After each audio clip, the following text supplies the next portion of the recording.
the slides and I'll talk. So, yeah, I'm happy to share a little bit about Georgia's program and where we've been and where we are with it. And I have a number of slides here, and I'm not going to really talk about all of them a whole lot. They're really just visual aids. I'm going to talk about a few things and skip through here. As Ellen said, try to stay on the time frame and spend most of my time at the end answering questions. But I do want to just preface what I say today with the fact that I'm not here to propose that the way we're doing it in Georgia or the way our program is structured is the cookie cutter model or should work for everybody. I know every state has unique issues related to politics and other things going on in the state. What we have going on in Georgia is working well for us. We're happy with our program in Georgia. Our stakeholders are happy with, we like the results we're getting. So, you know, that's where we are. I know it's not where every state is. So I'm just going to share with you what we have, and then, you know, it's kind of up to you to figure out how much of that applies or would work in your situation and those kind of things. So first slide, Sebastian, is just showing our strategic plan for career technical and ag education at the Georgia Department of Education. And you can see that on priority 4, there's one item that's very specific to what we're doing, and it has to do with employability skills. And we believe that work-based learning is one of the best vehicles that we have to teach employability skills. So that's just to say that one of our major goals around what we're doing is the employability skill piece. The next slide just shows you a few little stats about the scope of our program. You can see that we have roughly about 20,000 students out of about 370,000 that are in work-based learning statewide. And about a third of ours are in an apprenticeship program compared to 2/3 being in the work-based learning programs. That's about the size of our program. We do separate out the apprenticeship piece as a separate part of our work-based learning program, with work-based learning being the whole umbrella. We maintain an identity for that apprenticeship piece specifically because we have a funding stream attached to that, and we want to maintain the brand and the name recognition for that. And I'll allude to that maybe a little more later. The next slide talks a little bit about our history in Georgia. We have a very long, rich traditional history with work-based learning going really way back. Before 1970, we had a number of programs in the state. But the two key points that I've highlighted in red there is in 94, we had a law that was passed in Georgia creating a funding stream for youth apprenticeship. Roughly $3 million a year is what we appropriate to support that apprenticeship program. And apparently somebody's happy with what we've been doing with it because we've maintained that appropriation every year since then. So that's the amount of money that we put into the state in supporting the salary and benefits of our apprenticeship coordinators. We have a roughly 400 work-based learning coordinators in the state. About 140 of those are apprenticeship coordinators, and we support the salary of those people through that grant process. In 2006, we started a major effort to re-engineer and reorganize what work-based learning was in the state of Georgia, and we created this concept of the one school-wide work-based learning coordinator model. We used to have lots of different CTA programs that did a version of work-based learning. They had a co-op or an internship piece or a practicum piece and different things. And we rolled all that into one where we have one person that serves work-based learning for all CTA areas in the school. And then you can see some other dates of things that have happened along the way associated with our program. On the next slide, Ellen alluded to the standards a moment ago. I'm going to tell you a little bit about how we got to this point with these standards, but you can see the 24 standards that make up our program here in Georgia. And these are the reason it's called sections instead of standards. This is a copy of the table of contents from our work-based learning manual. And so each one of these has a whole part in the manual that is explained, and I'm going to show you a picture of the actual standard in a moment. But those are the 24 standards. Well, the question is, you know, how did we get to that point in creating those standards? And so I mentioned on the timeline that we had this major revision that went on in 2006. And so what we did is we created 3 focus groups. Our state's kind of divided into a north, central, and south. And we had a focus group in each one of those 6 regions. And they were very diverse groups of the existing coordinators that would be rolled into this program, administrators, all levels, superintendents, principals, assistant principals, etc., counselors, people from our DOE staff, employers, other stakeholders, state representatives, state board of education members. I mean, we really covered the waterfront on staffing these focus groups. And we met a number of times in each of those regions, and we really we threw a lot on the wall trying to find out what would stick. Had a lot of discussions, and the short of the long story is, you know, we ended up with the concept we currently have that's been tweaked along the way, and came up with these 24 standards. So initially, we hired a retired coordinator in our state to write the first manual, and his wife happened to be an English teacher, which really helped in trying to get the grammar and formatting of it in decent shape. And we produced our first manual in 2007. It has been revised 6 or 7 times since then, so it's not remained the same, but it's changed over time as things change and come up. We continually put a group back together and revise our manual over and over and over and over. And then, of course, professional learning, you know, I'm going to talk about that in a moment. That's probably the heart of, you know, what we do. But that's where the 24 standards came from. So on the next slide, as we created these 24 standards, we established, this is the first page of each of those 24 sections, and you can see that the format for that is the standard statement itself. And just as an example, this is 19, which is that our students are enrolled in state-approved work-based learning course, and that complete and accurate records and documentation for the enrollment, the assessment, and the awarding of credit are kept on file for each student. You can see what the evidence pieces are there. We do an online piece. Of course, the student longitudinal data system is already in place for all state-approved courses, and the FTE funding that flows associated with that. You can see what constitutes doesn't meet, and exemplary in the standard. So that's just a little bit of what the standard looks like. The next slide shows you what our model for the person who's going to make that happen looks like. So imagine on this model, all these squares or rectangles rather down the left are the programs in your school. You see the work-based learning coordinator model being the rectangle with the square corners. And the square with the arrow attached to it is all the different opportunities that we have in work-based learning. And then ultimately the end of the process is the employers and the placement sites in the community. So the job of that person in the center is to be the liaison between that business community and all those programs in the school. So they have to build relationships between all the CTA teachers and all the folks out there that are going to work with these students in these placements.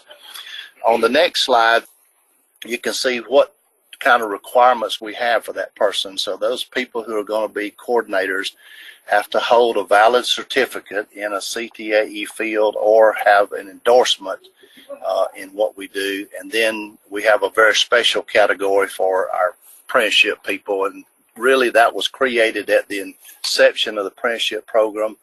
But that third provision there, which allows a person really to be a coordinator without even being a certified person in the state, has kind of gone by the wayside over the years. There originally was a number of those, and they've dwindled down to none of those really left. I think there's one person we have that still operates under that model. Majority of our people are certified in some CTAE field and have become a work-based learning coordinator. On the next slide, I mentioned a number of times that in Georgia, I know a lot of states are working on definitions and establishing criteria and standards for what is work-based learning. In Georgia, we define work-based learning as a course which the students are enrolled in, and the system is getting credit for that course, or the students getting credit rather, and the system is getting funding for that course just like they would any other course. So from a financial standpoint, a system gets exactly the same funding for a student who leaves school 6th period and goes to a work-based learning site as a student who sits in a construction class on the school premises. And so the K weight and the D weight refers to a special weighting or a percentage that's added to the funding for classes that are more expensive to administer. So in Georgia, we call that K weight funding, and that's just a designation on a big funding chart. Basically means that class gets about 18% more money than a D weight or a class that has a lower expense, like a regular core academic class where you basically got a room full of desks and a chalkboard and a teacher and maybe a computer. And when you go to a class where you've got expendable supplies and equipment that's got to be replaced and all that, of course, it gets very expensive, so we fund them at a higher level. I've already mentioned the Youth Apprenticeship Grant and how we fund the salary and benefit of those people through the grant process. The next slide shows the model of the career-related education that we feel is very important, but we don't really call those things around the perimeter as you would think of this as a model of an atom. Those electrons around the side there we think are very important to what's happening in career education.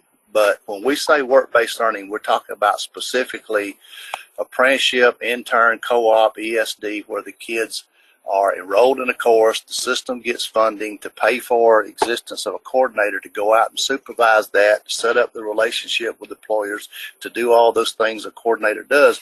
But that's not to say that the career awareness piece is not important, that exploration is not important, that other connecting pieces or the instructional related items themselves are not important. We know without all those things happening, then of course the work-based learning in the center couldn't happen either. The next slide kind of shows the heart of our model, and when we do our training, this is what we really pound into our coordinators, the concept that their job is to link a student with a career goal to the related coursework to a structured job experience related to that particular career goal. And interlocking those three things, obviously, as any of you involved in work-based learning knows, that's sometimes not simple, not easy to do. It's a real challenge, and that's the heart of what we work on with our coordinators. The next slide just simply shows those categories in text. Again, we have an entity I haven't mentioned yet at the bottom called GPP, Great Promise Partnership. They happen to be an intermediary in the state that works specifically with at-risk students. They're a nonprofit entity. They go out and work with businesses and get businesses convinced to take on the burden of working with some of our at-risk students who sometimes we can't get businesses to deal with those students because of the baggage that may come with them, and takes a little extra effort to do that, and this entity helps us accomplish that. The next slide simply shows the credits I've mentioned a number of times. I mentioned the 19,000 students. Most of our students leave school more than one period or one block to go do their work-based learning experience. So you can see in 2017 we had those 19,000 students earn 33,444 credits. So it's almost not quite, but almost a 2-to-1 ratio. The next slide talks a little bit about our professional development, and this is really the heart of our program, because our program will not be what it is without our coordinators. And so we invest a tremendous amount in training our coordinators, monitoring our coordinators, working with, supporting our coordinators. I'll tell you that the bulk of my job is all wrapped around this one slide right here, as being the person who's responsible for that professional development piece.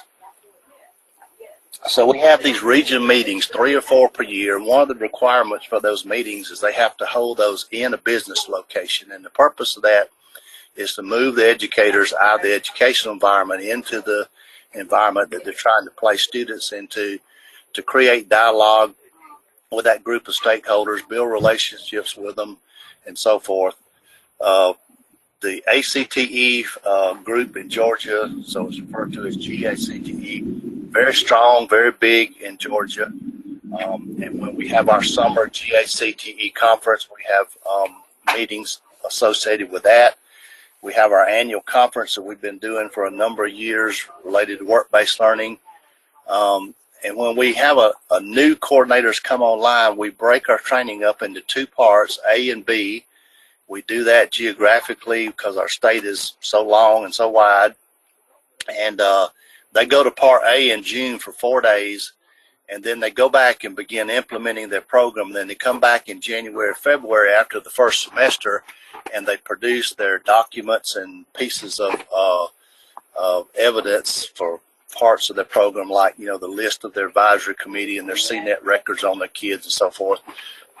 They bring those things to the Part B training and have some additional dialogue there. And then we do what's called a refresher training. We have a state board rule that every coordinator has to go to training at least every 5 years. So when their 5-year cycle's up, we have the refresher training available. We have some that don't let that 5-year cycle hit. They'll come back every 2 or 3 years and go to a training, which I think is a good sign that we must be doing something right, that they don't dread it, that they do come back voluntarily. And probably the ultimate experience we have is what we call our Top Gun training. And we rank our coordinators every year, and we pick the 20 best of the best every year, and we invite them to a very special event in June called the Top Gun training, and they get hundreds of dollars in materials, mostly public relations and display materials, so they can go back to promote their program in their community. So that's a big event that we can talk about later if anybody's interested in that. The next slide shows you a couple of bills that we've had in Georgia specific to work-based learning. A number of years ago, we had something called House Bill 766. I don't know the official code of Georgia number for that, but anyway, these are both codified laws in Georgia now. And they basically just outlined what our program was. The only change that this law really made from where we had been already was designating the students that are eligible for the program from being referred to as what grade they're in to just simply by an age requirement. Our program is strictly for public school students, so I do get a lot of inquiries, people that find our stuff online from private schools, home schools, etc. That's another can of worms for another day. And then House Bill 402 was something that we worked with a group of legislators on, and they helped create a discount in the workers' comp premium for companies that would hire our work-based learning students, and that's gotten a lot of attention for us and gotten a lot of people on board working with our program that might not have otherwise. The next few slides, well, the next one shows our 2 state board rules. We do have a rule for work-based learning and a rule for apprenticeship. And you can notice on G on this one, it says follow the state work-based learning manual. Essentially, that's saying to all our LEAs that, you know, if you're going to have a work-based learning program, you got to use our 24 standards. You got to follow our standards, follow our manual, and how the program's supposed to be implemented. So that's the key piece to that. And then the apprenticeship has some few other specific pieces to that.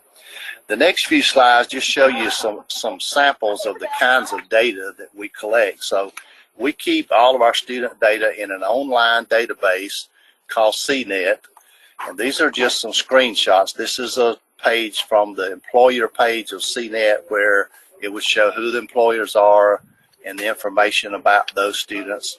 The next slide is the student page, so you can see the students and what the job title is and what category it is, and obviously they're alphabetical, so every one of these are co-op. As you scroll down, you'd go to the I's for interns and then the Y's for the YAPs and so forth. You can see that the hours the students have worked have been documented, the amount of pay they've earned, how many visits have occurred to the job site, and those kind of things. The next page shows you 2 reports that we collect every year.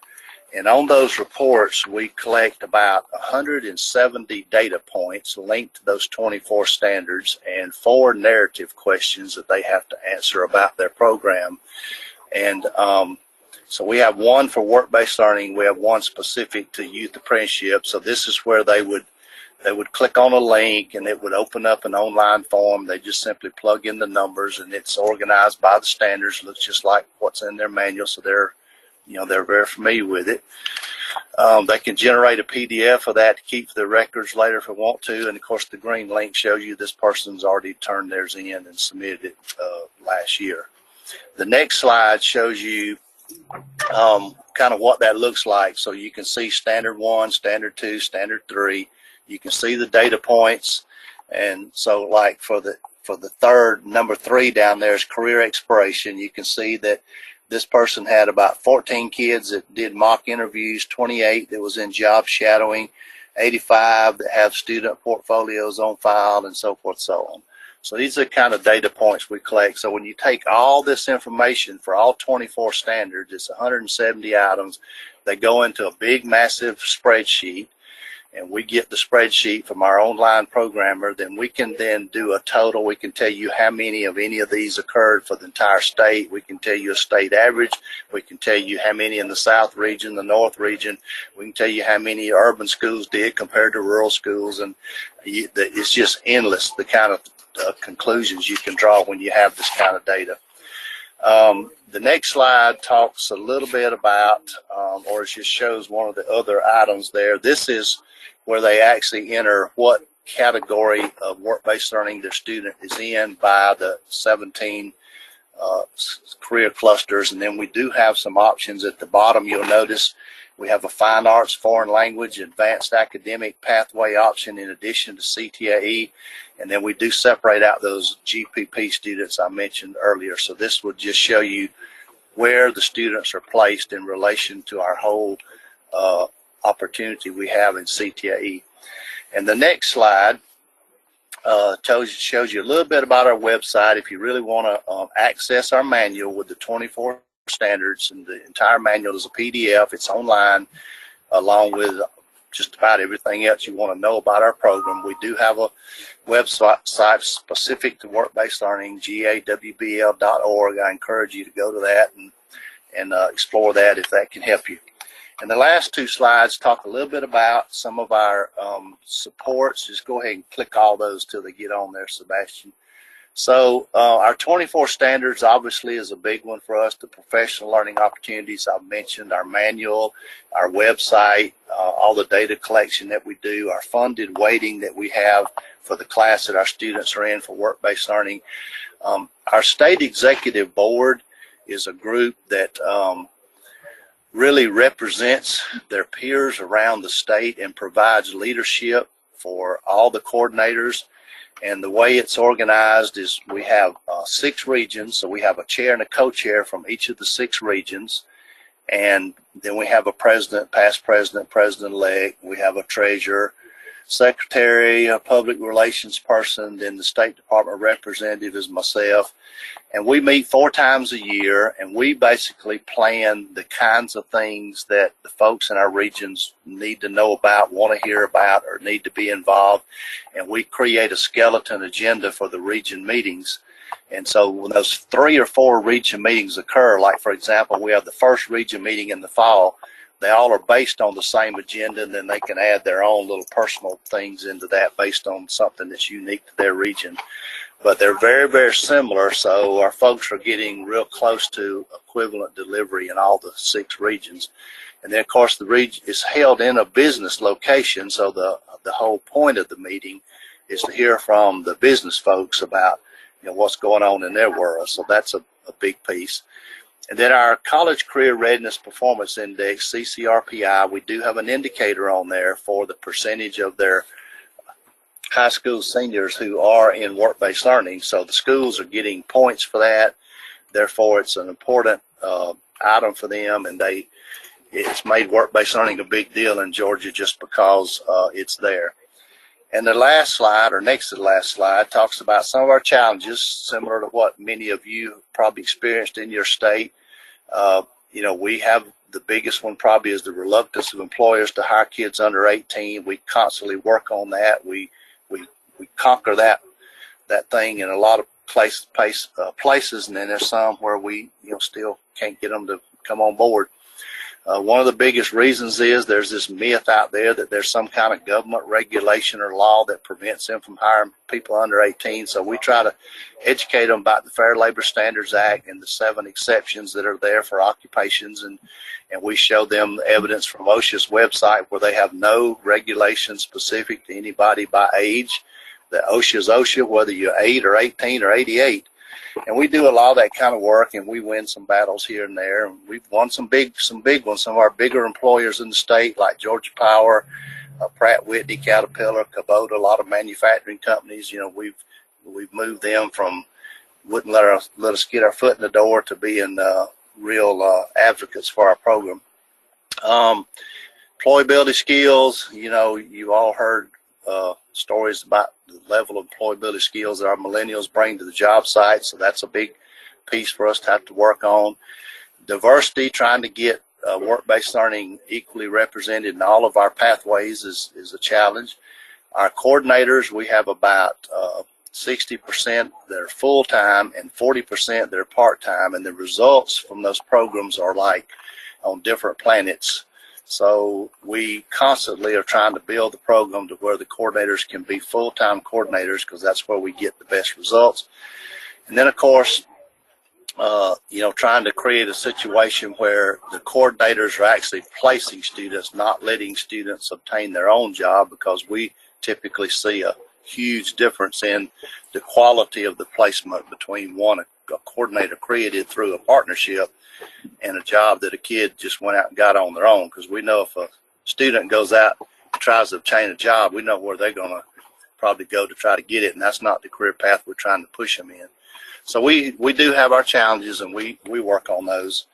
And I think the last slide is simply got my contact information on it, Sebastian. And I think there's maybe one more click on that one. Yeah, there we go. So my email address is there, my phone number is there, and I'm going to go to the part where we're going to respond at this point, Ellen, and then anybody that wants to contact me can do so. Thank you so much, Dwayne. We really appreciate giving that really